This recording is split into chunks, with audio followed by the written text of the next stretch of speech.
迎各位乘坐华亚航空 MU777，本航班由本市飞往安国，飞机将在5分钟后起飞，请各位尽快落座。我叫林梦，是一名程序员，刚入职公司就赶上了公司海外团建。更巧的是，这次团建的导游是我大学同寝同学。可以啊，老林，这些公司的女同事长得真不赖。我跟你说，别看他们现在一个个的都很正经，等会儿飞机起飞就开始物色自己的目标了。说什么呢？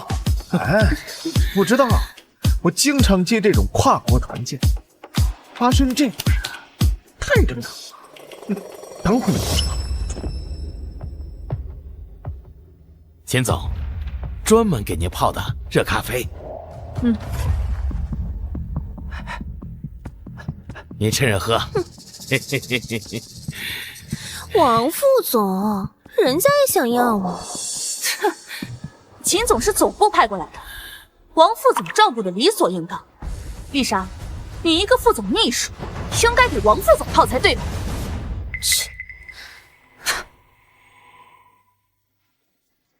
当时我还以为老许在跟我开玩笑，直到飞机舱门关了，我才知道老许说的还是胆子小。唉，嘿嘿嘿嘿嘿嘿。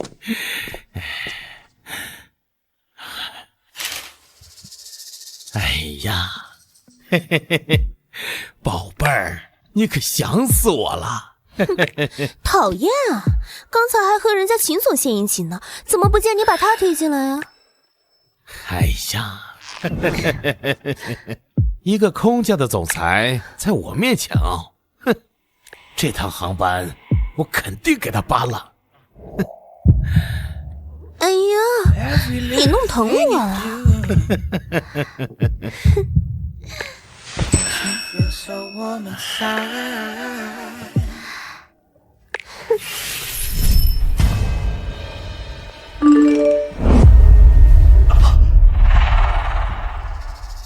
谁手机没关？我手机响了。我的也响了。见鬼了！我明明开的飞行模式，怎么还会有信息进来？审判游戏热身完成，丽莎王副总，每人奖励1万元。1万元？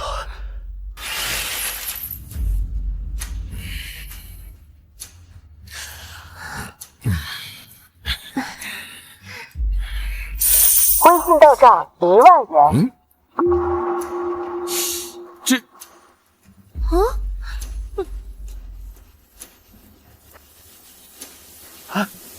怎么回事？什么游戏啊？各位，刚刚忘了告诉大家，我们的工作群刚刚更名为审判游戏。现在游戏启动，服从者生，违抗者死。服从者生，违抗者死。死啊！王副总，可以呀，这游戏也是团建中的一环。我他妈根本不知道怎么回事。不是你，那就是丽莎了。刚才就你俩去洗手间了。妈的，这全公司都知道我和丽莎这个死女人的事情了。这游戏到底是个什么鬼玩意儿？装，接着装是吧？够了，王副总，怎么回事？秦总，我也不知道怎么回事。这个审判官是突然就出现在群里了，而且群名也是他修改的。我不管你们是谁在搞这种无聊的恶作剧，赶紧停止，把局名改回去，不要影响大家团建的心情。秦总，不是我，不是我啊，不是我，我就是一导游。哎，你们别看我，我刚才就说了，不是我。王副总，把这个审判官踢出去，等下了飞机，让 IT 部门同事查一下。是，走。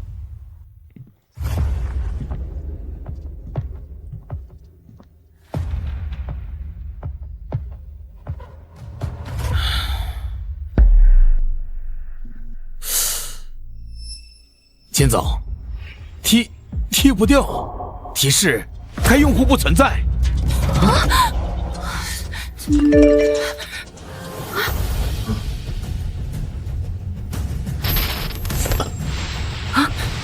判游戏正式开始，第1条指令，请周浩接吻必杀。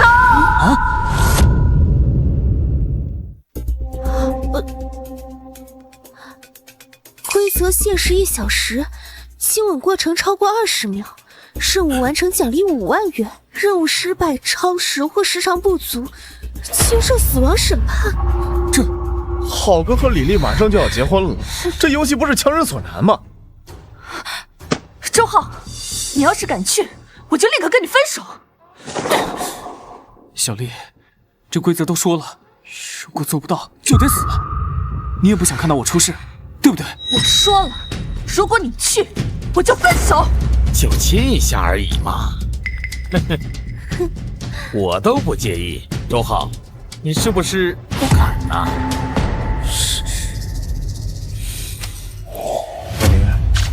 周浩要是真亲了丽莎，那他女朋友不得当场跟丽莎翻脸？浩哥要是真亲了，李丽小心一定不会放过丽莎。好吧，你不愿意就算了。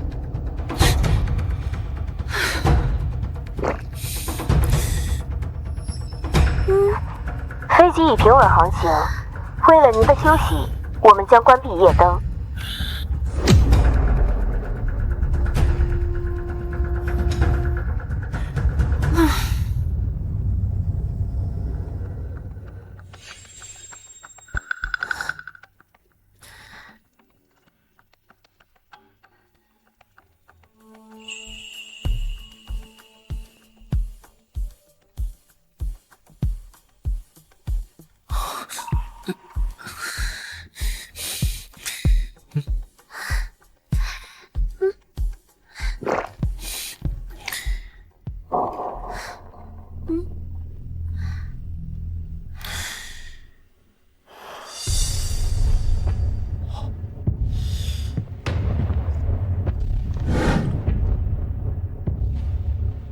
老李，想想，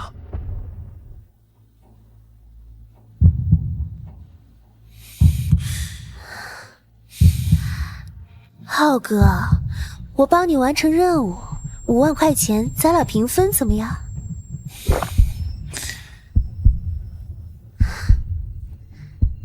行。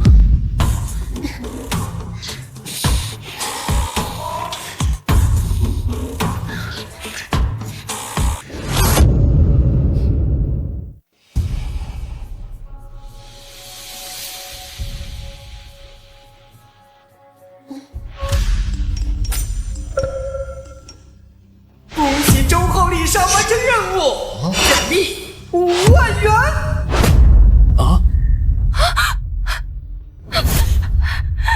周浩，你不是答应过我吗？你们刚刚在卫生间做什么了？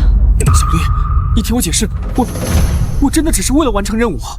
李丽，不是我说，你家周浩的接吻技术真是不怎么样。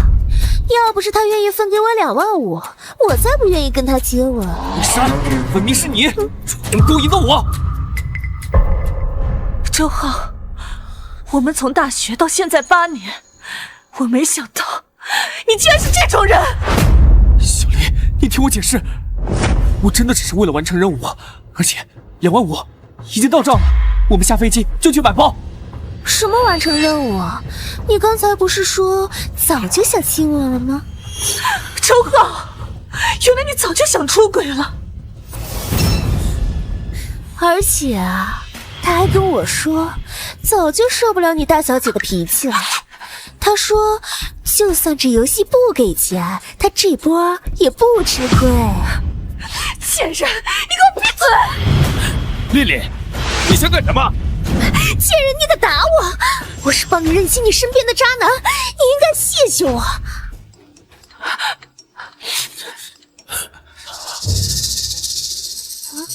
察觉到极致仇恨，触发终极审判游戏。今天最后一个任务，复仇女神的抉择。仇恨源头李丽自动成为审判者，有权制定游戏和人选，限时1分钟。我错了，都是丽莎，是她主动勾引的我，我一直爱的都是你啊！李丽，是他，是周浩，他求着我完成任务的，跟我没关系啊！你要选就选他。选，我当然要选，我要让你们为自己的所作所为付出代价。小丽，都是我的错，你原谅我这次，就这一次，好不好？当年我跟你在一起的时候，我家里人就反对，是我一直坚定的选择你。现在想想，我当初就应该听家里面人的。好啊，你现在后悔跟我在一起了是吗？对。行，那就分手，现在就分。分手？你以为分手就能抹平对我心中的疤痕吗？你还想怎么？我只是亲了她，我又没做对不起你的事儿。我想怎样？我想你周浩在我眼前永远消失，我再也不想见到你了。王八蛋，去死吧！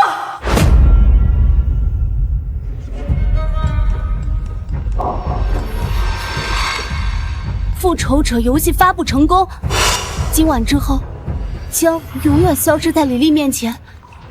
任务完成，获得奖励10万元。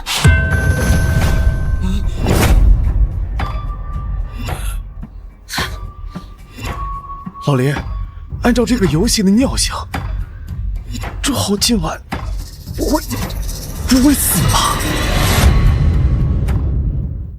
浩哥，你还是好好哄哄李丽吧，毕竟她生气也是因为爱你。是。浩哥，今天确实是你做的不对。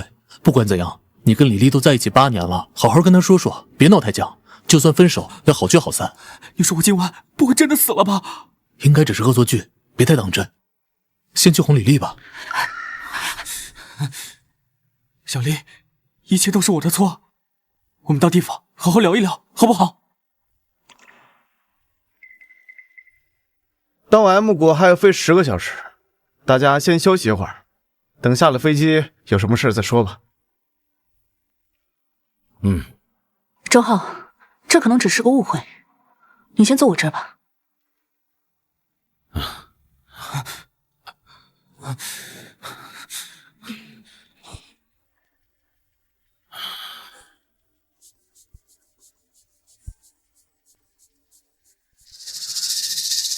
老李，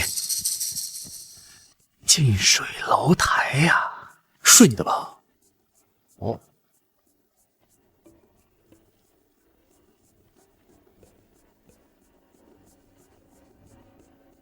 Ladies and gentlemen, for some turbulence, please permit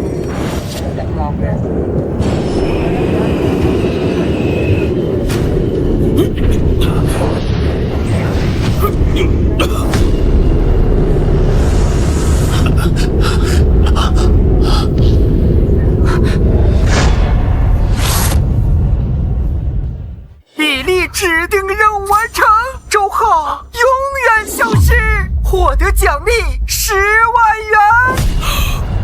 浩哥呢？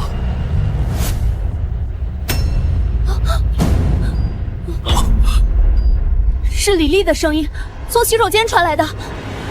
刚才，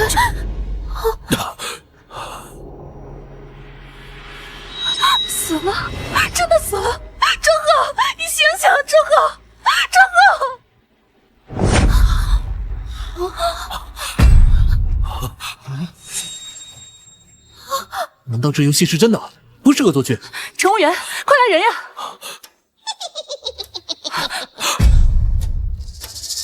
不用白费力气了，这趟航班从你们上飞机的那一刻就已被我接管。目前飞机上除了你们，没有任何人。这怎么回事？不是我害的周浩。李丽，你发布任务的时候就知道会有这种结果，现在哭什么？我不知道，我真的不知道，我当时只是被气糊涂了。我说的都是气话，我根本没想过让周浩死。我以为只是恶作剧，我也没想到这个游戏会死人啊！比利，就因为周浩亲了我一下，你就故意发布让他消失的任务，你的心好狠啊！不是，我根本没想过让他死。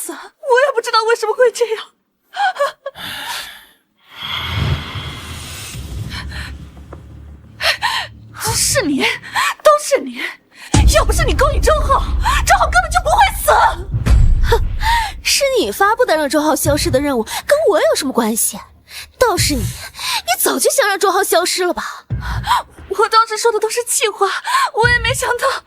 哼，气话？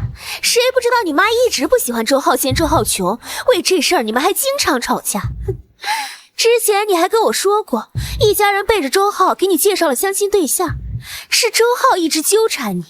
现在周浩死了，你是不是彻底摆脱他了？那你又是什么好人？明知道我跟周浩是一对，你还非拉他去洗手间？我们只是亲了一下，是你心狠手辣发布让周浩死的任务，是你是害死周浩的凶手。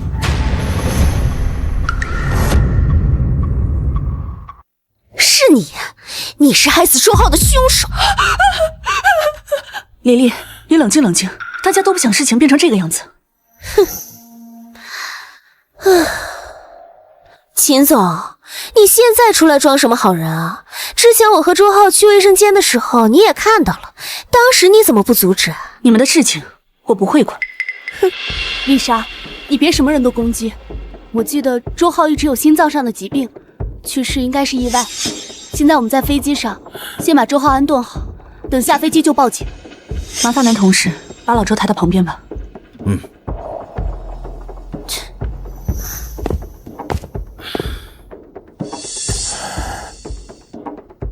老林，这场游戏该不会还要继续吧？这也太邪门了！我有点担心丽莎和李丽了。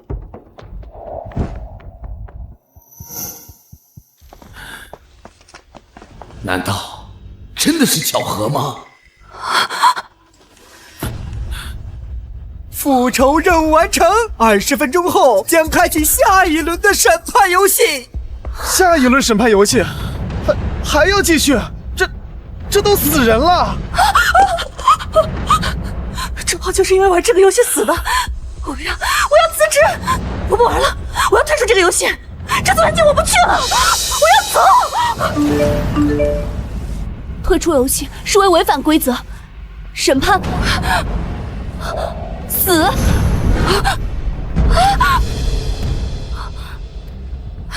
不玩了，我不要死，我不要死！李丽，你看着我，飞机不可能停飞，你也不可能从窗户上跳下去。只要在飞机上，我们就不可能逃离这场游戏。你听我说，只要我们现在开始遵守规则，我们就能活下去。规则？什么狗屁规则？我不玩了，我不玩了！李丽，你冷静一点。你没有看到审判官发的信息吗？退出就是死，你难道真的想死吗？死亡的规则被印证了，那接下来的游戏一定会围绕死亡开始。老林，你觉得周浩的死真的是因为李丽发布的那个任务被审判了吗？会不会有人借着游戏的名义杀人？不好说，审判官的存在本身就很诡异，飞行模式下能发消息转账，还能精准执行消失任务。不过不排除你刚刚说的，有人借游戏之名杀人。不管情况如何，接下来我们都必须小心。您好，您拨叫的用户暂时无法接通，请您稍后再拨。从现在开始，大家在自己的位置上，关闭手机，我倒要看这个审判者到底想干什么了。规则不容置疑，挑战权威者必须付出代价。第3轮游戏，权力转盘启动。规则：全员投票，从李丽和秦雪中选出1人，得票多者将成为下轮审判者，输者死亡，全员放弃游戏。飞机将在半小时后坠落，全员死亡。飞机坠落。老林，上学的时候你是咱全寝最聪明的人，现在怎么办啊？我再说一遍，谁都不允许玩这个游戏了，谁都不允许投票。秦总，你也看到规则了，大家不玩都得死。玩，必须玩，我不想死。秦总，如果你能尽早阻止周浩和丽莎，这一切或许就不会发生。这个游戏我要玩，秦雪，你也别想处身事外。李丽，你疯了！疯了？我只是看清现实了，周浩死了，我要给他一个交代。你是总裁，这次是团建，现在出现这种事情，你也逃不了干系。这游戏虽然残酷，但只要我们遵守游戏规则，就能活下去。大家难道要熬到飞机坠落吗？我本来不想玩这个游戏的，但现在看来，我没得选了。大家先冷静一下，我们再想想其他办法，说不定还有转机。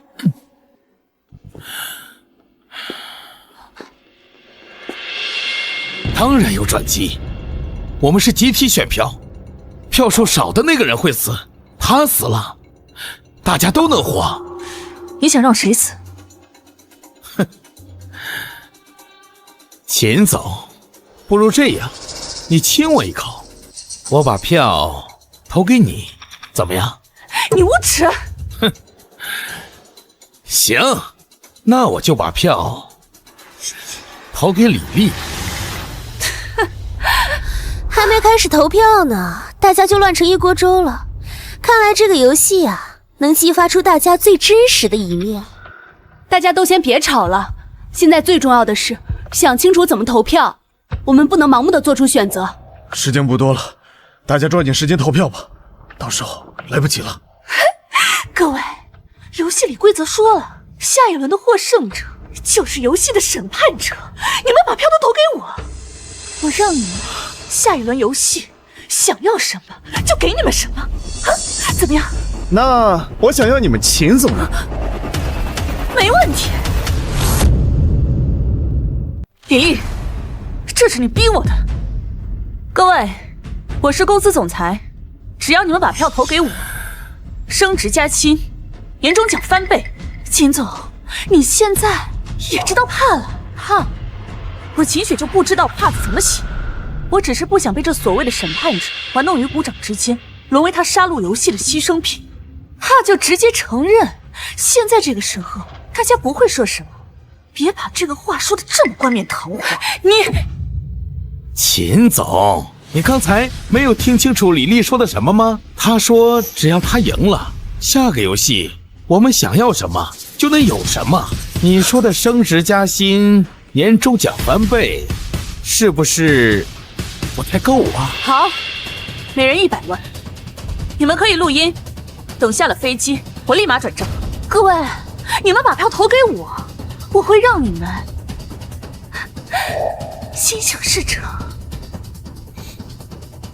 只要你们把票投给我，每人200万。王副总，自从秦雪来到咱们公司，你就一直被他打压着。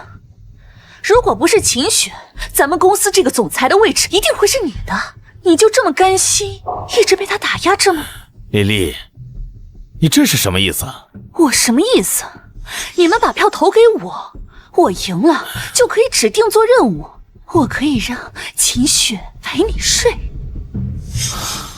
李丽，平时你一副人畜无害的样子，没想到到了生死关头，你为了目的不择手段。怎么样，成交吗？你说的条件倒也挺诱人。王副总，想清楚了，机会只有一次。林墨，你呢？准备把票投给谁？我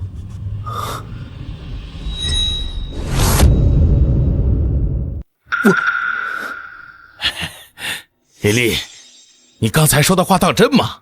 你真的让秦雪跟我……你放心，等我赢了，我绝对说到做到。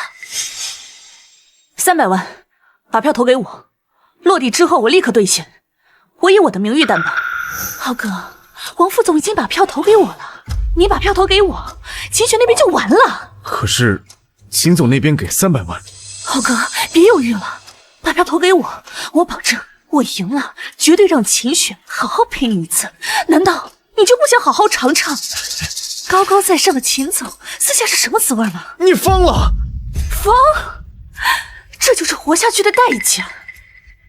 好好想想，能分钱，还能实实在在的享受。秦雪确实漂亮，反正接下来还有其他游戏，钱肯定不会少。行，我投你。导游啊，这个时候不是你讲义气的时候，站错了队，可能下一个死的就是你。跟着我玩，让我赢得了审判者的能力，到时候就可以指定秦雪做任务。我就是一个外人，被卷进来已经很冤枉了，我能不能不投票？丽丽，你别在这蛊惑人性，你以为你赢了就能活下去吗？审判官的把戏你还不懂吗？他在享受我们内斗。别唱高调了，不试试怎么知道？总比跟着我只会下命令却屁都没有用的领导等死强吧。李丽，审判官的目的就是为了让我们相互猜忌，互相残杀，我们不能上当，我们得想办法结束游戏。结束游戏？怎么结束？用嘴吗？丽丽，你理智点，你的筹码根本无法跟秦总相比，硬拼下去只是送死啊！你就这么断定我赢不了？这不是赢不赢的问题，你的这种手段不光彩且危险。你想过飞机落地后吗？飞机落地后，你就是杀人凶手，到时候你怎么办？少在这里假惺惺的！飞机落地后，如果我不努力，飞机没落地前我就会死。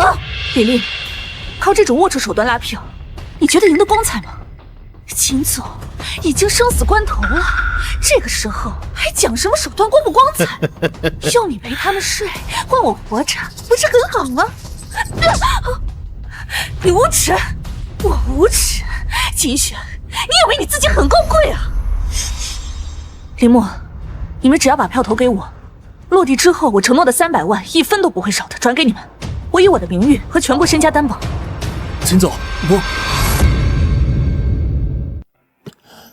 大家冷静一点，我们可以一起分析规则，找出审判官的弱点，总比好过现在被他分化，各自为战强。投票时间还剩下5分钟。秦总这次输定了。秦总的筹码都这么高了，怎么还会输？难道这些人都不喜欢钱？筹码高不代表一定能赢，李丽手里握着的是能颠覆局面的东西，虽然不光彩，但确实能对秦总造成致命的打击。现在关键是怎么把主动权从李丽手里夺回来。那该怎么办？我还没想好，但我总觉得这个游戏有漏洞。老林，都这个时候了，别卖关子了，赶紧说吧。审判官的规则不可更改，但在选票游戏中有一种情况会出现，那就是平票。抛开游戏中的秦总和李丽，我们还有6个人。如果我们把这些票平均分给秦总和李丽，那这一轮游戏我们依旧可以全员存活。对，这样我们就能改变这2选1的死循环。这是不是太冒险了？要是审判者觉得我们在钻空子，惩罚我们所有人怎么办？确实冒险，但我觉得可以赌。继续这样投票，我们都会陷入绝境，人也会越来越少，没有人会幸免，不如拼一把。对，我们把难题抛回给审判官，这样至少可以打乱他的节奏。各位，大家是选择相信我和林墨，还是选择继续游戏？我选择继续游戏。我选平票。大家呢？我觉得林墨说的对，这游戏就是想把我们逼到死角。现在航班还有8个小时才能降落，我们也只剩下8个人了，死亡早晚会落在我们头上。大家倒不如一起想办法破解游戏。我无所谓啊，大家选什么我就选什么。那我也选平票。我明白了，苏晴，你想害死我对不对？不能平票，苏晴和林墨是在害大家。平票等于放弃游戏，游戏规则里说了，放弃游戏飞机就会坠毁。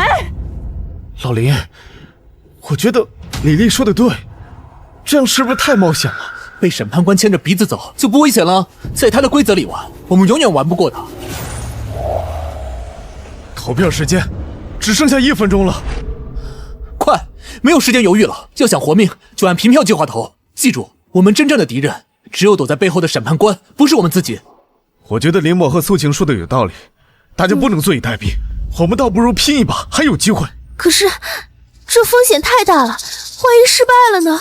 但如果不这么做，我们迟早都会死，还不如赌一把。反正现在死的又不是我，轮到我再说呗。投票结束，平局。各位，秦雪和李丽的票数相同，这一轮没有人死，但游戏进入了更有趣的阶段。平票的2位共同接受审判。完了！果然，同时接受审判，这林墨，你不说平票就没事了吗？为什么会这样？平票是为了让我们在上一个游戏里活下来，给我们大家争取更多的时间。终极审判任务对局现在公布规则，参与者秦雪、李丽。任务内容：献祭。秦雪和李丽各有一次机会指定另一个人做自己替身，接受本次审判。若双方指定同一个人，则该人死亡；指定不同，随机抽取一人，限时3分钟。超时为指定，则视为自我献祭，直接死亡，不得指定对方。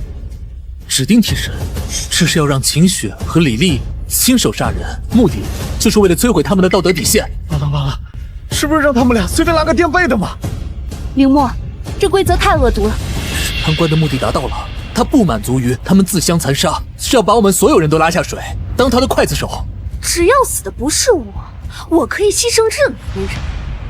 哼，丽莎，平时跟我装闺蜜，但我知道你偷偷向秦雪打我小报告，还有周浩就是你害死的。丽丽，你想干什么？对不起了，丽莎，要怪就怪这游戏规则。不要选我，丽丽，平时我们关系不是最好的吗？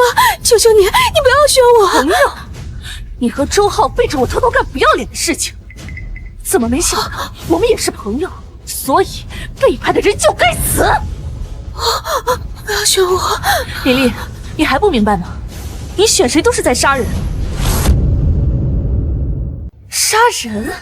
秦雪，你说的倒轻巧，那你呢？手指头一动，不也是和我一样？少在这里装清高。指定时间还剩30秒。选李丽，规则不允许。丽莎虽然平时嚣张跋扈，但现在是最无辜的受害者，而王副总从一开始就形迹可疑，甚至可能他才是幕后推手。我选王副总。秦雪，老子招你惹你了？你和李丽的恩怨，追我干什么？王副总，看到了吧？秦雪就是这样的人。哼，想让我死是吧？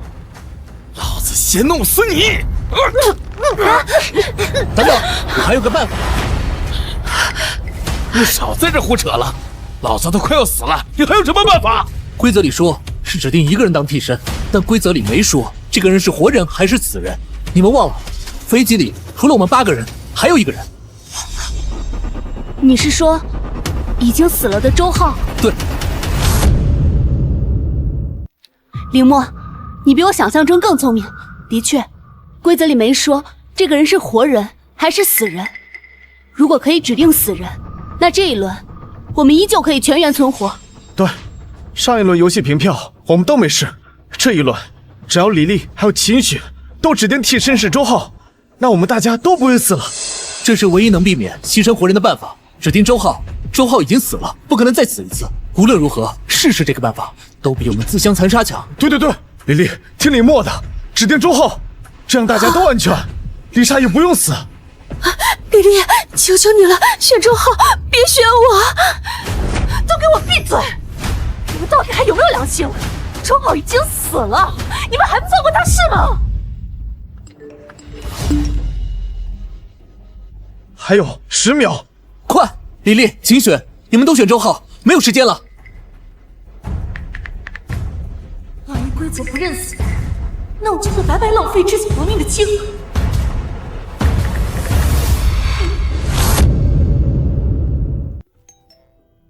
选择确认，秦雪指定周浩，李丽指定李莎，指定对象不统一，现在根据指定人员随机选择一人，开始审判执行。为什么？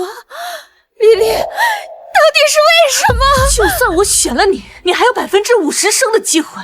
但我和秦雪如果都选了郑浩，审判官一定会评判无效，我一定会死。结果应该出来了。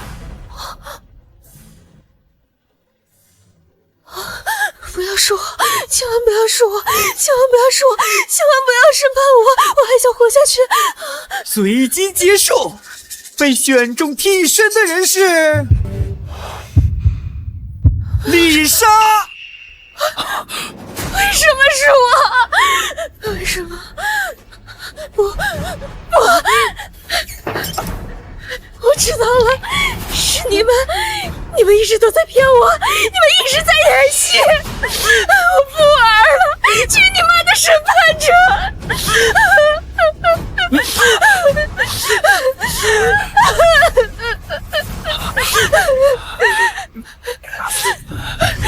苏晴，你和李博不是最聪明的吗？你救救我！你救救我！我想活下去，你救救我！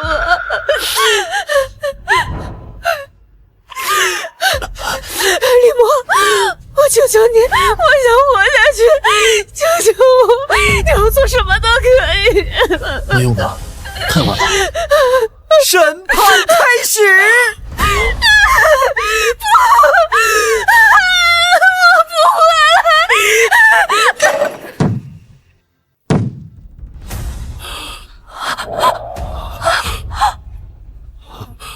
审判执行完毕，丽莎死亡，本轮献祭结束。这游戏太可怕了！我就是一个导游，为什么要把我卷进来？我要回家，老林，我要回家。林墨先生，你提出用死人来规避活人牺牲的方案，充满了想象力，但也太天真可爱了。你利用规则在我面前玩文字游戏，你成功激怒了我。接下来的游戏，你准备好了吗？对于你这种试图挑战游戏本质、破坏游戏乐趣的小聪明，必须予以纠正。真正的乐趣在于剥离一切社会伪装后人性的直接碰撞。林墨、秦雪，对决即将开始，请准备。规则：林墨、秦雪，你们轮流向对方提出一个最想要的答案，对方必须回答，由审判官判定答案的真伪。3局2胜，得2分者获胜，平局加赛。胜方获得奖励40万元，败方接受审判，死亡。提出与回答限时1分钟，超时视为失败，接受审判。游戏时间5分钟。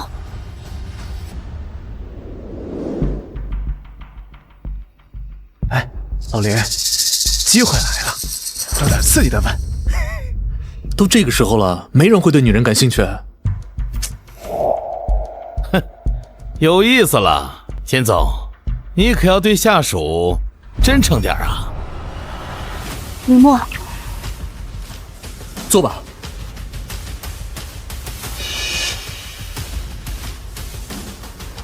秦总，得罪了。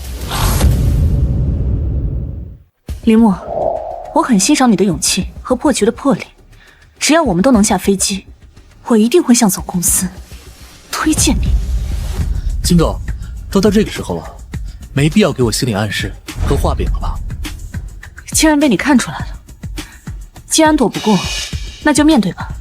接下来我会放下所有的借口，争取让我们所有人都能够下飞机。秦总，我的第一个问题，在我们团建之前，公司总部是不是已经做出了准备裁撤整个业务线的决定？这次旅行本身就是一次遣散之旅。秦总，这是真的吗？绝无此事。总公司很看重你们团队，这次旅行是奖励。回答虚假，林墨加1分。林墨，该我了。我听说一些传言，说你喜欢我，是还是不是？我去，这问题有点狠啊！秦总怎么回事？怎么问这种问题？这让我怎么回答？难道他在对我下套？林墨，看着我的眼睛，是还是不是？叮咚，回答超时警告！5、4、3、2、1。不能被他带偏节奏，真假不重要，破局才重要。秦总，您都说是谣言了，那肯定就不是真的，所以我的回答是不喜欢。莫哥，够狠！林墨回答：虚假秦雪加1分，比分1比1。秦总，现在轮到我了。好，你问吧。不能问无关痛痒的，那样会被审判者判无效或敷衍；也不能问真正致命，可能让秦雪难以回答的。最后一道题了，争取时间和破解机会。我的问题是，从游戏开始到现在，我是不是你除了自己之外最不希望死掉的那个人？操！能不能问点有用的呀？谁想死啊？你不想他死，他不想你死，有屁用啊！到最后不还得死一个？这问题有点意思。有意思，这问题本身就像一个精心设计的陷阱。诚实的答案对我有利，但这会不会正是林墨想要的？他在赌什么？赌我的真心，还是赌我的算计？林墨，我不知道你在盘算些什么，但这最后一局，我跟你……怎么，秦总，我的问题很难回答吗？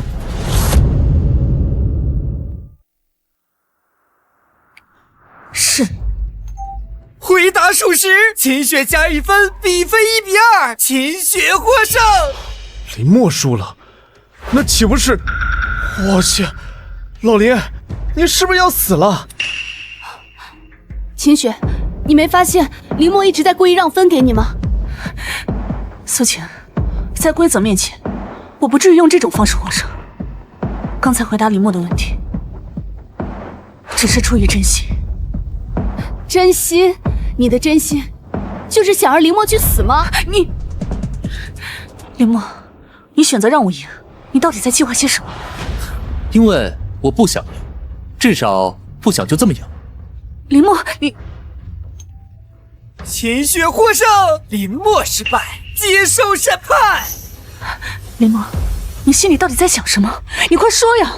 难不成你真的一心求死？我的目的达到了。目的？林墨，你准备好接受审判了吗？我准备好了。很好，林墨，你真的很有趣。但游戏还没有结束，由于本场对决中没有胜负，现在强制修改结果，所以我决定修改结果。这么说，老林，你是不是就不用？哼，高效。审判者肯定不会放过任何一个人，你们两个必须审判一个，即使不是你们两个，也可能会是我们其中一个，谁都跑不了。王副总，你别吓我呀！检测到存在明显的保护性谎言，触发隐藏规则，林墨、秦雪双方均未获得胜利，免于审判。但审判后续将会升级，下轮游戏将于5分钟后开始。太好了，我们都没死。别高兴得太早，我们现在欠着审判者一条命，审判者是破了我们的意图，接下来的游戏会越来越难，他不允许我们这样钻空子。哎，吓死我了！老林，你们刚才玩的也太刺激了吧！你就不怕审判者真给你审判了？我也不确定，所以我在赌。赌？老林，难道说你知道审判者会修改结果吗？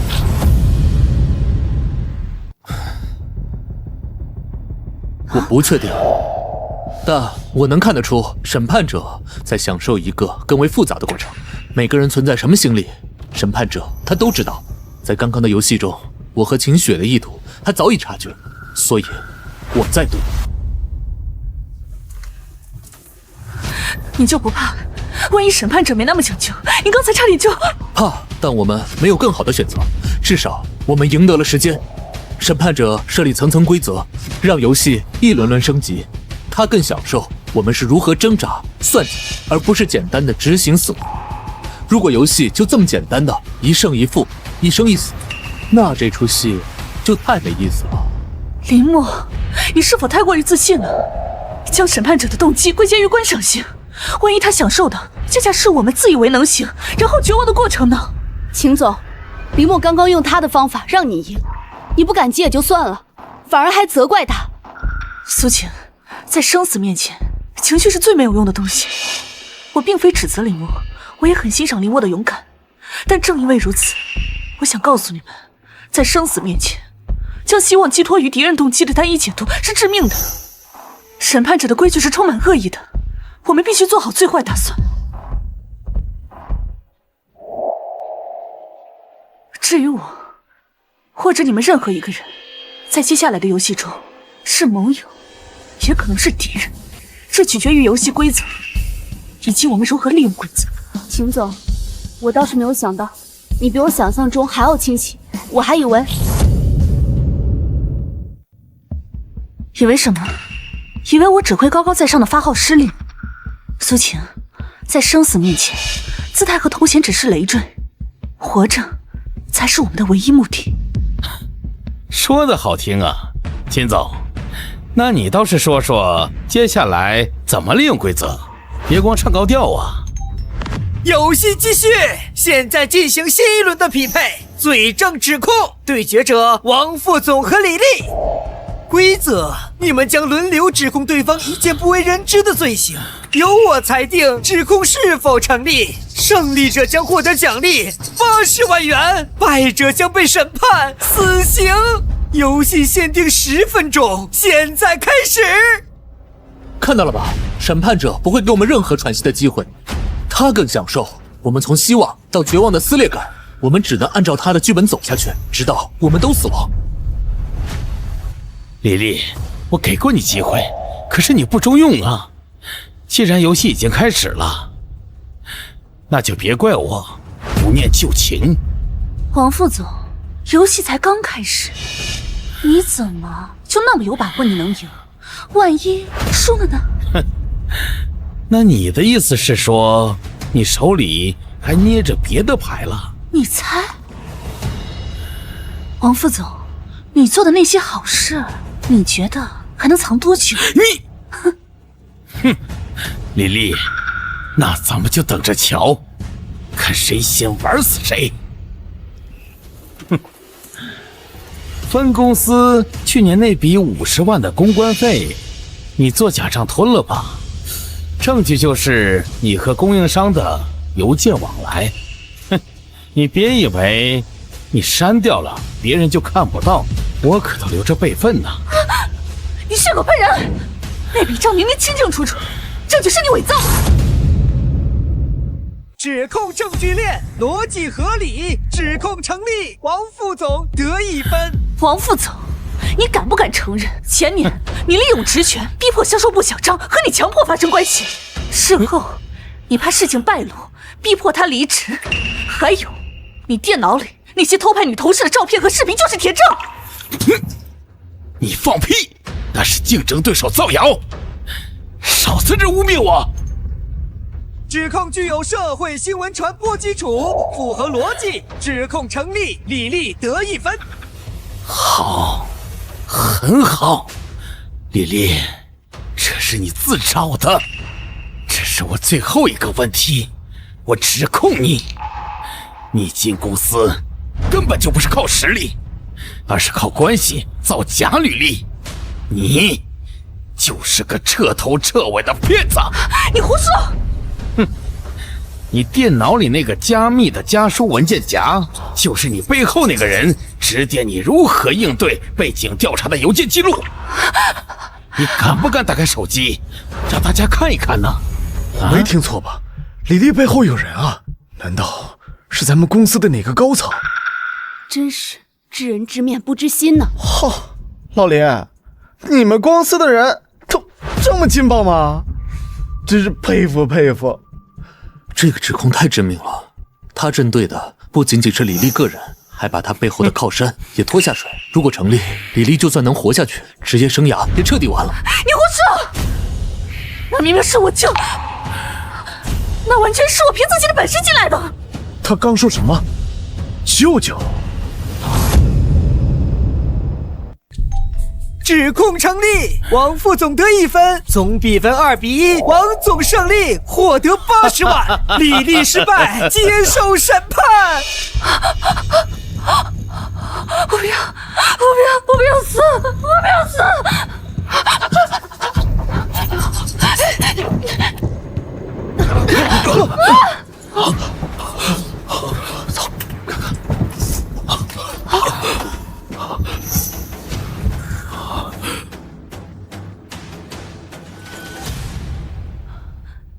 又死了一个，下一个该不会是我吧？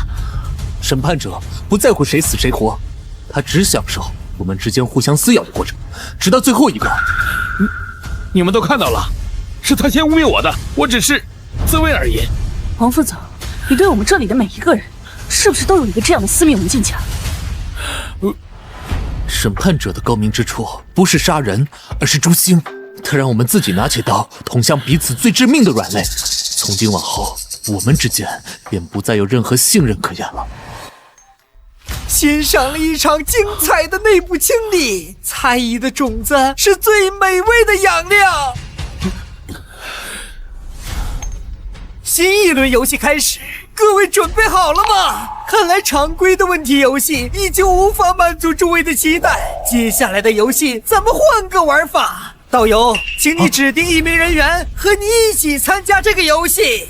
哎，你这鬼东西怎么不按套路出牌啊？你怎么就盯上我了？不指定人员，让自愿参与。这个导游只是个外人，对他也不了解。看他这一路表现，除了嘴能说之外，也没有什么特别之处。跟他做对手，应该是赢吧？别太小看人了，说不定有2把刷子。喂，你们2个背地里说人坏话，有点不太礼貌吧？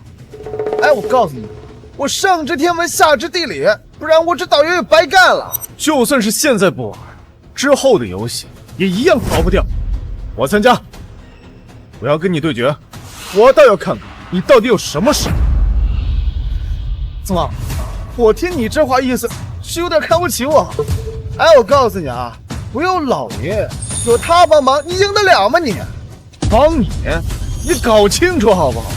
现在是我跟你对局，老林再有本事，他怎么帮你？难不成你让他帮你去死啊？老肖，你跟他那么多废话干什么呀？直接上！他既然那么想死，那就让他死个痛快呀！老林，你可看见了啊？你们公司的人欺负我，你可得场外帮忙，搞死你！这也没说能场外帮忙啊。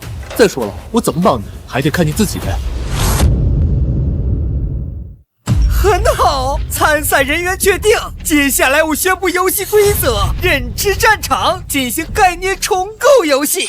规则由我提供一个概念，你们2人背对背用1句话阐述你们对这个概念的核心认知，结果由我裁定谁的认知更接近现实。5局3胜，败者死亡。现在游戏开始。第1回合，第1概念，希望。希望就是人类在绝境中的坚持，是人类对未来的理性信念。希望，老林，这，导游，请回答。希望就是你以为飞机晚点会赔钱，最后发现是航空管制。导游的回答更接近现实，理由在绝对的规律面前，乐观的信念不堪一击，而认清现实的落空才是常态。啊，还能这么判定答案？规则如此，请继续接受挑战。第2回合，梦想。梦想就是人类对美好生活的憧憬，更是推动自身不断进步的源泉。梦想梦想啊，梦想就是你想中彩票头奖，最后却发现连彩票号码都是被设计的。导游的回答更接近现实，理由：梦想很多时候在现实面前脆弱不堪，难以实现才是常态。这都能对，这完全不按常理呀、这也太牵强了吧。幸运女神眷顾，没办法。请继续接受挑战，第3回合爱情。爱情就是上头什么都好，下头相看两厌。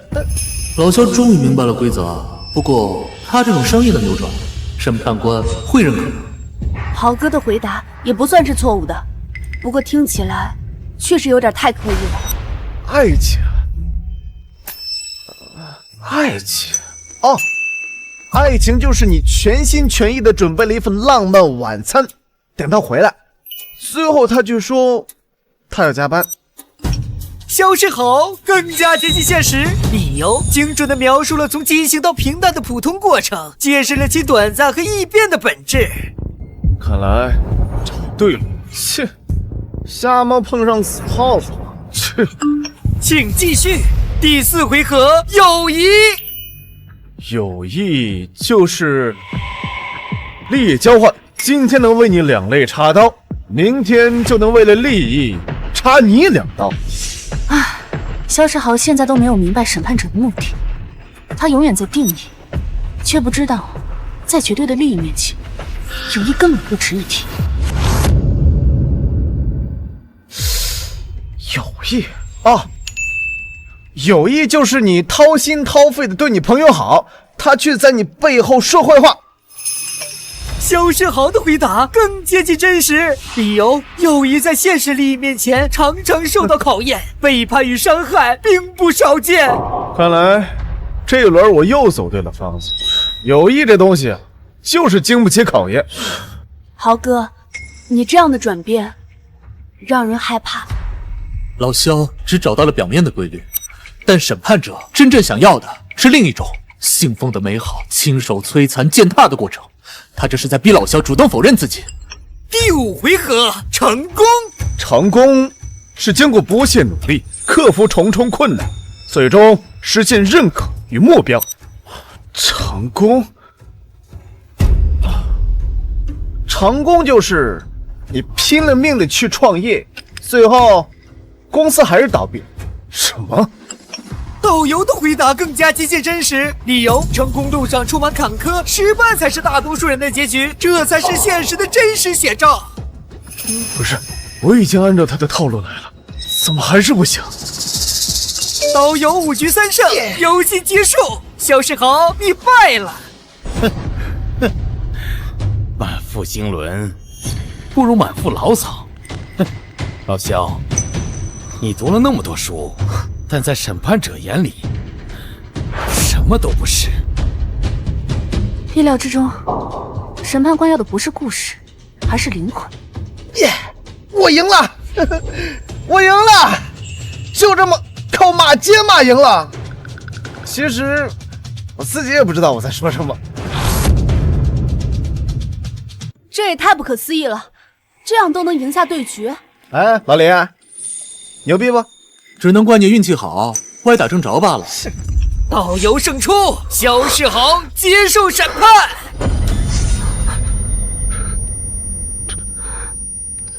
我不想死，我不想死，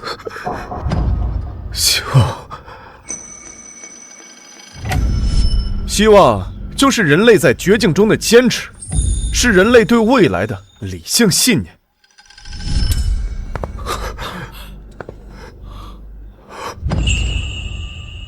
爱情，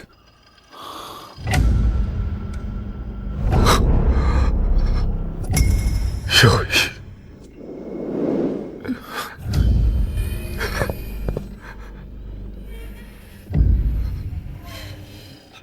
理想，理想就是人类对美好生活的憧憬，更是推动自身不断进步的原产。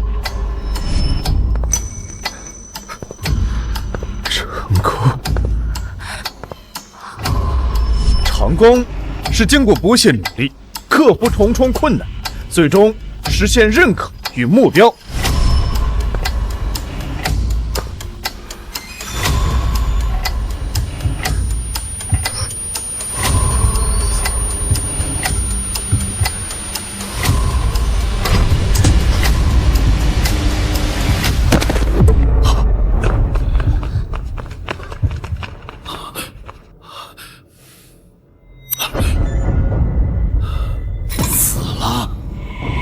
又少一个累赘，接下来游戏该清醒点了。审判者不在乎答案，他只在乎定义答案的权利。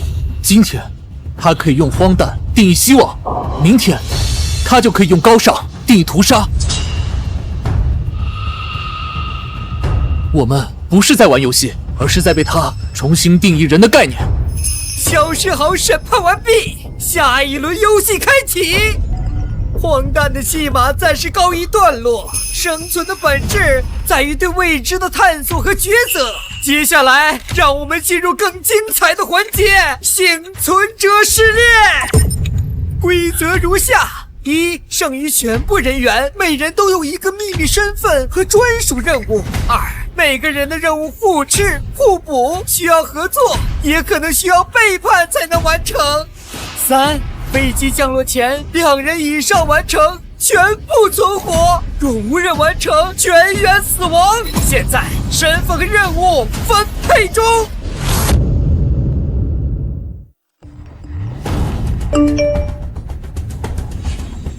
林默，守护者，任务：确保苏晴不被淘汰。苏晴，观察者，任务：识破至少2人的真实身份。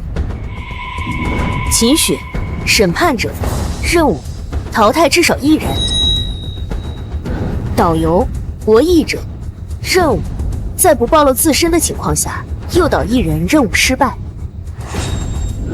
王副总，掠夺者，任务：淘汰秦雪，使其任务失败。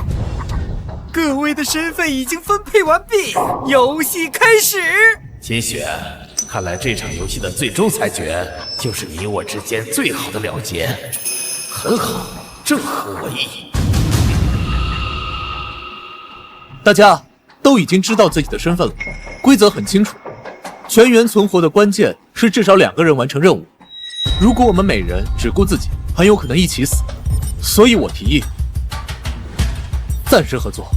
林默说的对，但合作的前提是我们必须明确一点，我们的任务可能互斥，所以合作不是毫无保留的互助，而是基于共同生存的目标策略联盟。我们需要先了解彼此的任务方向，避免误判。怎么明确？直接说任务内容，那不等于明牌玩游戏了？会不会违规？不用说具体内容，我们可以靠关键词暗示。我们每人说出一个词，概括出自己任务的核心内容，这样我们既可以互相摸底，又不算直接违规。合理，我同意。我也同意，我听老林的。合作，任务内容很可能就是我们身边的某一个人，怎么合作？尤其是你，秦雪，以你一贯的行事风格，你的任务内容恐怕更加危险。跟你合作，他会死得更快。广播检测允许试探，关键词暗示，每人仅限1词，且关键词必须真实反映任务核心。从现在开始，每人有10秒钟时间思考。我的任务是保护苏晴，核心是保护，但太直白可能暴露关联，必须换个说法。倒计时开始，5、4，责任，真相，筛选，诱导，清算，关键词确认。秦雪的筛选与淘汰有关，王副总的清算在暗示最终目标是秦雪。看来王副总的源头指向很明确。好，关键词有了，我们现在来分析分析。我的任务是筛选，这暗示着很有可能是选择。或者判断的决定。王副总的指向很明确，导游的诱导难以预料。我们现在要做的是建立信任基础。秦总说的可真含蓄啊！你的任务筛选恐怕就是淘汰的意思吧？一个手握淘汰权的人，现在在跟我们谈信任，你不觉得这本身就是最可笑的笑话吗？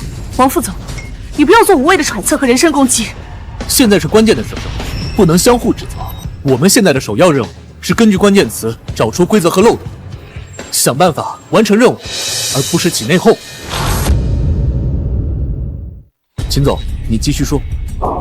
林墨的责任和苏晴的真相，很可能是探查类或者保护类的任务。你们俩的任务很可能是互补。秦总竟然这么快就猜到了核心，他的洞察力比我想象的更加灵敏。秦总分析的很精彩，然后呢？你有什么方案？2个方案：一，我们选择全力合作，或者互相协作完成任务，但这需要建立很高的信任基础。风险在于，一旦有人任务复制，死得更快。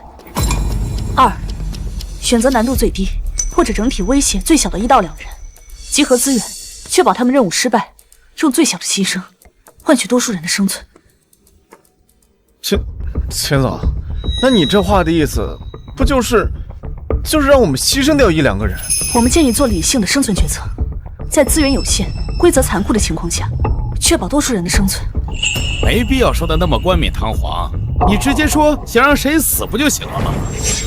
还有，你的名单上的第1个名字是不是早就写好了呀？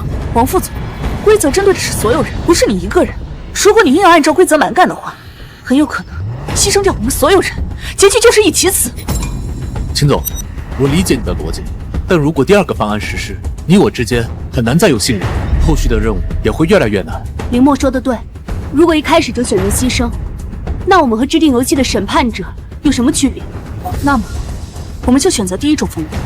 但是有一点我们必须明确，如果发现任务不迟，必须第一时间沟通，否则死的不只是1个人。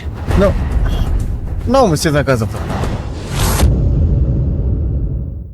秦总，你嘴上说的合作，但你的任务筛选本质上就是要淘汰我们其中的1个人，这本身就是最大的利益冲突。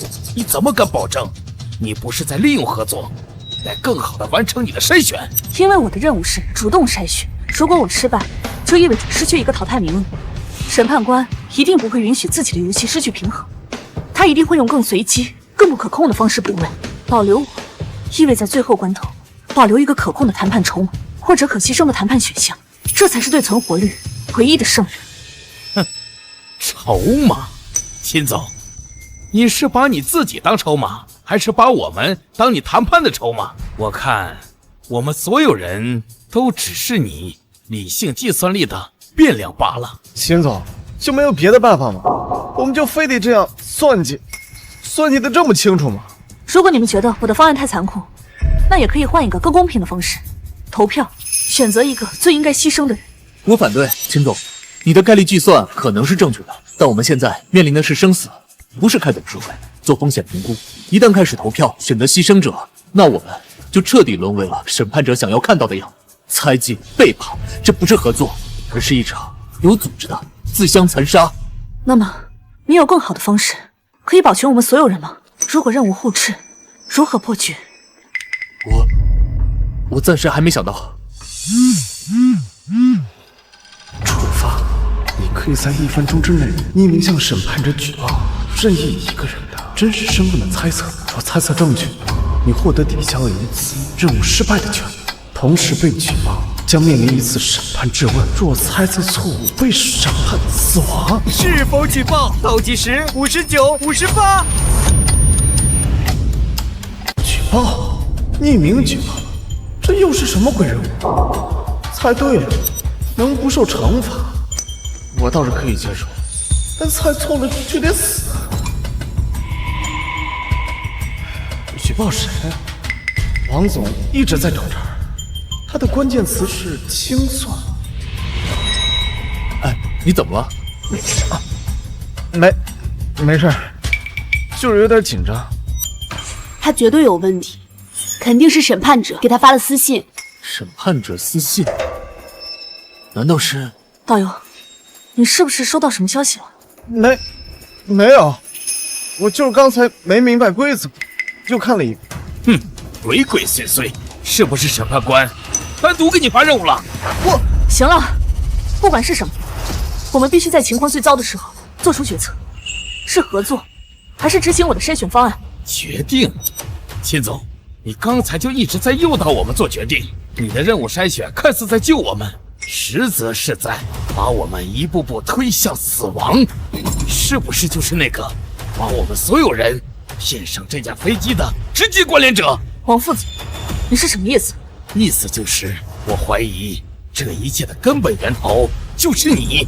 你的任务筛选根本就不是游戏的一部分，很可能就是在杀人灭口。指控需要证据，如果你怀疑我和审判官有关系，那就请拿出证据来。如果没有，你的内讧就是把我们所有人往火坑上推。要证据？好啊，导游，你从一开始就认识林默，而现在又在拼命的维护秦雪。你的任务就是秦雪安排你一直在搅浑水，我们所有人早就串通好了，是不是？你胡说！我维护谁了？这里除了林默，我谁都不熟，我跟谁沟通？王副总，你血口喷人你！王副总，你冷静一点。我们现在相互猜忌指责，正是审判者想看到的。在没有证据之前，任务可能是互斥，也可能是互补。猜忌同伴，就相当于自毁长城。哼，我的任务是清算，而秦雪就是最大的嫌疑，而导游的行为轨迹就是最好的旁证。我他妈都说800遍了，这事跟我没有关系。你要发疯别带手，别像疯狗一样见谁有谁。够了，林默说的对，王副总，我理解你的情绪，但请不要用情绪影响行为。导游，如果你还想活下，就闭嘴。现在最重要的是信息，我们必须尽快梳理出每个人的线索，找出漏洞。我建议，我们每个人再说一个关键词，给自己的任务提供额外的线索，这样既能够保证任务的透明度，又不算完全暴露。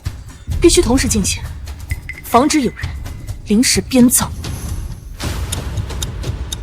剩余时间42秒。时间快到，到底要举报谁？你一直在偷盯着手机，看什么？没什么，看时间不行。王副总的关键词是清算，还一直要着秦雪回复，这很明显是冲着秦雪去。审判者让我举报对身份的猜测，如果我猜他的任务是秦雪，这算不算猜测身份？从刚才开始就心神不宁，肯定是审判者又给他发了私信，而且是可能左右他决定的信息。审判者他已经开始逐个击破了，我们必须更快行动起来。开始吧，我的线索是必要之恶。我的线索是盾牌。镜子。审判。误导。举报倒计时还剩5秒，是否举报王副总身份？刚刚是清算，现在是审判。王副总的任务是淘汰秦雪，虽然不明确具体身份，但你已经是准确无误。赌一把。检测到匿名举报，举报内容：王副总首要任务是淘汰秦雪，举报结果猜测正确，举报者获得抵消1次任务失败惩罚奖励，被举报者王副总接受惩罚。审判质问。果然，并不是非要猜准身份，只要猜中任务意图也算。活过来了。审判质问？什么审判质问？谁他妈举报我了？你们有人私自接受任务，对不对？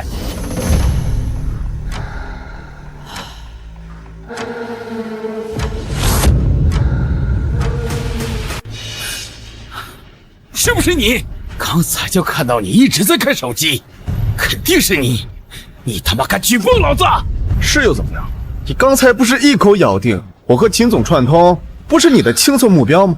我不先动手，难不成等着被你弄死？果然是你！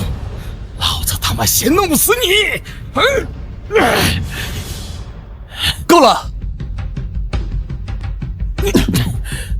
不想死的，跟我来。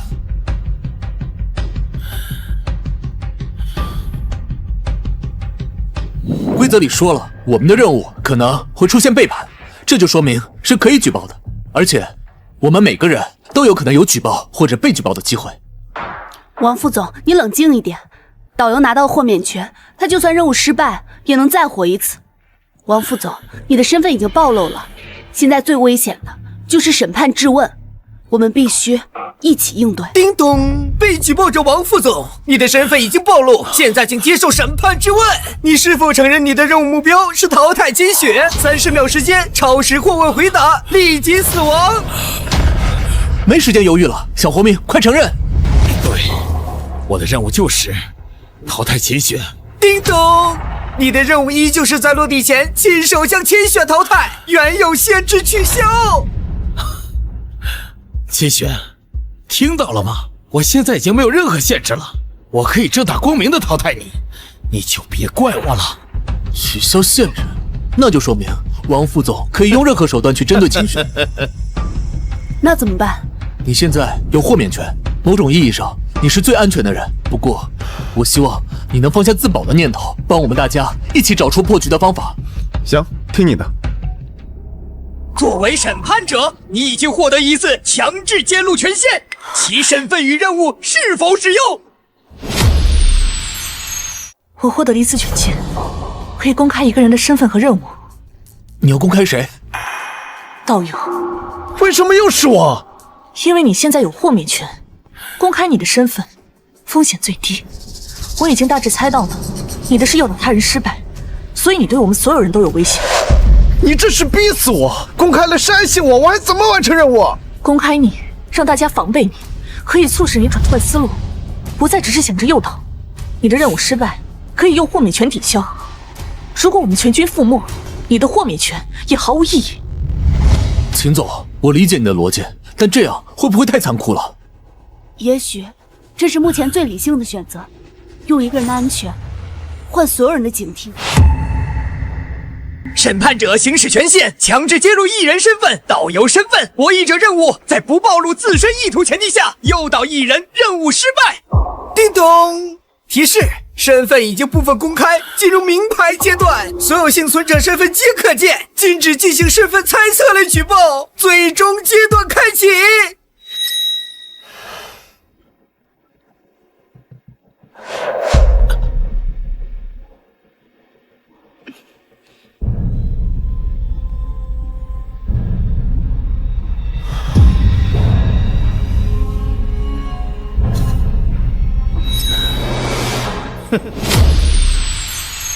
明牌阶段，秦总，您公开导游的身份就是为了这个？没错，现在底牌亮完了，审判官想看的就是我们如何在明牌下自相残杀，我们偏要打给他看，明牌怎么玩。我的任务依旧是淘汰秦雪，明牌合作，好啊，我倒要看看你们接下来到底打算怎么玩。别放弃，我们还有时间，也许你的诱导可以换个方向。现在都明牌了，我要换什么方向？谁还会上当啊？就是因为明牌了，所以不用伪装和猜忌。接下来，你的诱导对象不是我们中的任何一个人，而是审判官。等等，误导审判官，什么意思啊？就是利用审判者依赖我们提供的信息进行判断这个漏洞，我们上演一场内讧的戏码，让他错误判断，以为游戏成功了。我明白了，如果我们的目标变成审判官，那我们的任务内涵就可以根据新的目标进行扩展解释。这样，我们就不用局限于原本的任务之中，而是如何误导审判官，如何让审判者出来重新制定行动。这确实是不错的想法，可具体该怎么做呢？审判官可不是好糊弄的。你的任务是至少淘汰一人，但如果能淘汰掉的这个人不是我们其中的任何一个呢？什么意思？难道你又想淘汰死人？那一招已经不管用了，这一次我们换个方式。林墨，我的任务就是淘汰秦雪，这是死结，你他妈又想搞什么鬼？如果我们让审判官任务失败呢？审判官是规则的制定者和裁判，他的终极任务就是让这场游戏按照他的剧本走下去。如果我们让这个过程彻底失败呢？对，如果没有人被淘汰，如果所有人都完成了任务，如果我们都活了下来，那么审判者的游戏就失败了。可能吗？这该死的玩意儿能被打败吗？所以我们要重新定义任务成功。你的任务是诱导一人任务失败，那如果你成功诱导审判者游戏失败，那你算不算任务成功？诱导审判者，这他妈也太疯狂了吧！叮咚，有趣的思路，但挑战规则者必将承受规则的怒火。所以我们必须赌。现在重新分配任务。苏晴，你的观察是关键，仔细分析从审判者出现的所有信息和规则漏洞。秦总，你的审判特权也许能用到关键的时候。王副总，现在不是纠结个人恩怨的时候，大家活着才最重要。我希望你暂时转移目标，我们共同的敌人是审判官。行，只要能活下来，以后对付秦雪机会多的是。我同意。发挥你的诱导，向审判官传递错误信息，让审判官判断失误。至于我用全力守护好你们每一个人，确保这次任务顺利的进行。好，那我就再相信你一次。但如果失败了，或是让我发现是个圈套，林墨，我第一个不放过你。你还挺轴啊！行了，别废话了，赶紧按照计划行事。规则漏洞1：审判者禁止物理暴力，但信息战和心理战是空白。漏洞2：他鼓励举报和猜忌，说明他是依赖我们内部的信息进行判断。审判官，我要举报王副总因为任务被公开，现在立即打算对秦雪动手，他们的合作完了。叮咚，信息收到，正在核验，检验无效，请购1寸。虚假信息干扰游戏进程。果然有漏洞，审判官靠我们提供的信息进行判断，他并不能完全笃信，他必须依赖外部条件和信息做出判断，这是我们最大的机会。普通的虚假信息不行，我们需要更真实的表演。林墨、苏晴得罪了。林墨、苏晴，你们不要再演戏了，你们根本就不是相互排斥的吧？一个守护，一个观察，我开始控制吧。留着你们，我们都得死。秦雪，你疯了！你为了活命就要把我们推出去当替死鬼吗？秦雪，你太过分了！刚才要不是林墨想办法，我们早就被你的方案给害死了。现在转眼就翻脸不认人，是不是谁有用你就先利用谁，没用就一脚踢开？你们怎么回事？这是干啥？对，秦总说的对，我早看你们两个人不对劲了。你们两个人任务是不是就是不求我们信任，然后你们两个一起通关，把我们全卖了？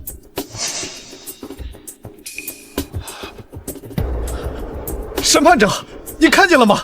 全完了，全乱了，信任没了，已经开始互相残杀了。你的游戏成功了，你赢了。精彩的表演，人性的挣扎，伪装的忠诚，精心算计的背叛，这一切的戏剧性真是百看不厌呐！审判者在欣赏，但没有判定，戏还不够真。我们讨论的再激烈一点。我就知道，秦雪，什么合作，什么信任，都他妈是骗老子的。果然又开始筛选了，对吗？王副总，你不是要淘汰我吗？来呀，现在就是机会，看看谁先死。你以为我不敢吗？叮咚！天真的玩家们，你们似乎忘了，在绝对的规则制定者面前，一切的计算和谋略不过是徒增趣味的点缀。最终裁定即将等等，我明白了，我彻底明白了。审判者，你的规则有漏洞，我的任务完成了。我的任务是识破身份，规则只要求结果，没规定过程。看清楚，我的任务是要求识破2个人的身份，是你自己开启了名牌模式。现在林墨是守护者，导游是博弈者，这些信息都是你亲自公开，完全公布的。我只要确定这些信息，就等于识破了他们的身份。规则只要求识破，并没有规定识破的方式，所以在规则层面，我的任务完成了。规则就是规则，如果你现在否认我的任务完成状态，那就是亲手推翻了这个游戏的根本。你是在亲自承认这个游戏漏洞百出，任人践踏吗？审判者，规则是连锁的，既然苏晴的任务已经完成了，那就意味着她存活着。那么我的任务，保护苏晴不被淘汰的前提条件，也已经达标了。我们守护者的任务也完成了。按照规则，2人及2人以上完成就算达标。现在林墨和苏晴已经完成了任务，按照规则，我们应当全部存活。还有我，虽然我诱导失败，但是我引导出了规则的漏洞，这难道不是另一种意义上的任务失败吗？规则上可没有说不允许我这样创新的解释，你得承认我的创意。我的任务是清算秦雪，这些背后的元凶也就是你。难道权力受挫，权威受损？这难道不是彻底的清算吗？我要求我的任务以此种方式完成。叮咚，逻辑链检测成立，规则优先原则生效，最终裁决如下：苏晴完成任务，林墨完成任务，秦雪任务未完成，导游任务判定存在争议，规则未禁止创新解释，暂定完成。王副总任务目标未达成，任务失败，结果多人完成任务。根据规则，全员存活。我们没有死，我们都还活着。没想到你会想到这一层。我当时也是碰碰运气，没想到竟然成功了。掠夺者，你的清算并未完成，真正的掠夺是夺取最终的生机，最后一次机会，完成你真正的使命，确保审判者的权柄得以传承。奖励赋予你决定最终结局的权利。女士们、先生们，我们即将开始下降，预计30分钟后抵达 M 国国际机场。游戏真的结束了吗？你们觉得审判官真的会那么轻易放过我们吗？决定最终结局的权利，审判者，你到底还想玩什么？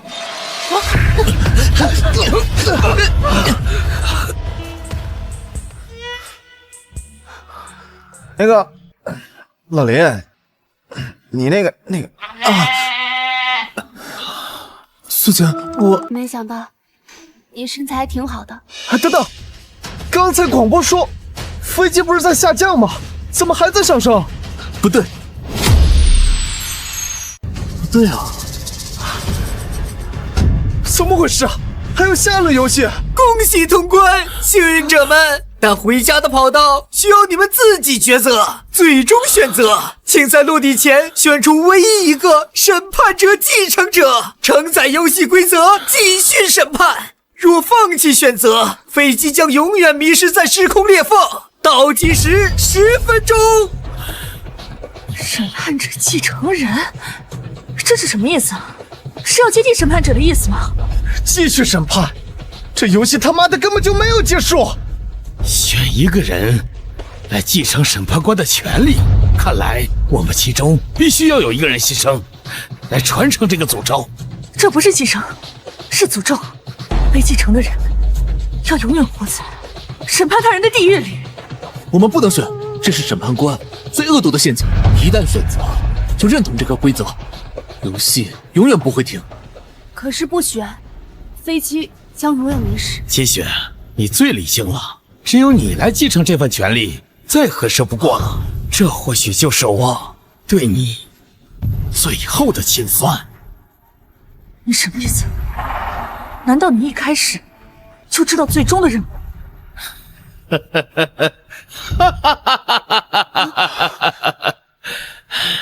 不错，审判官给了我最终的任务和审判，我的任务就是确保审判权的传承，还有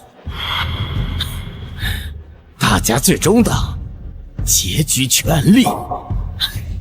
金雪，这可不是我的个人意愿，而是审判官的命令。要想所有人活下来，你必须选择，这就是我最后的使命。我不能认同，这太荒谬了。我们为什么要遵循这个游戏的规则？你早就知道这一切，对不对？你这在利用我们。利用？我不过是在执行我的任务罢了，就和你们所有人一样。现在该轮到秦雪来做选择了。李牧，我该怎么办？我们不能被王副总的话左右，这背后一定有更大的阴谋，不能轻易就范。对啊，秦总，我们再想想办法，不能就这么接受这个莫名其妙的继承。林墨，真的没有办法了吗？秦总要是选了那个继承，那就永远都回不来了。要是不选，我们……操！这他妈什么破游戏啊！我们一定要想办法破解，不能任人摆布。拒绝？你拒绝得了吗？或者说，你想代替秦雪，接替审判官的身份？我提议，我们放弃，我们宁愿选择一起回去面对现实，要么一起消失，也绝不继承。叮咚，令人惊讶的选择，拒绝权利，选择共同承担不确定性。恭喜你们通过了最后的考验。不过，王副总理最终的任务并没有完成，所以你要接受审判。难道说，我改变的是我自己的结局？王副总，你准备好接受审判了吗？反正都是死，说吧，你审判的最终目的是什么？给我个痛快！王副总，这是放弃反抗了。反抗有什么用？不过也是他活该，谁让他刚才想害死秦总？很好，那么现在王副总理的最终审判是……等等，林墨先生，你还有什么话要跟王副总交代吗？不还有一张豁免权吗？赶紧拿出来呀！老林，你玩游戏玩傻了吧你？他刚才逼迫秦雪，他想把我们所有人都害死啊！那也是为了遵守审判者的规则，并不是他的本意。再说了，都到这个时候了，不能再死人了。